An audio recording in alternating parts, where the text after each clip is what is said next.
following video is going to show you how to use the dodge and burn tools.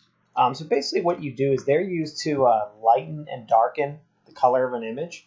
So they're selected right here. So the dodge is used to lighten, burn is used to darken, and the sponge tool actually will help take away some color. So let me show you these. So here's the dodge tool. This lightens an image. First thing I'm going to do is select all, copy, paste, just so I'm on my correct layer. And let's take a look at what this tool does. Notice how it's lightening his face up.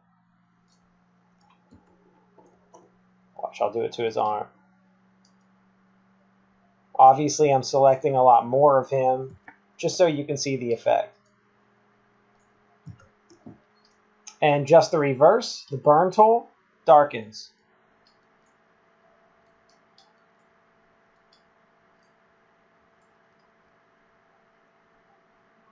And then the sponge tool actually will take away some color, like actually strips color. Watch, if I use it a lot, it'll actually strip the color directly from the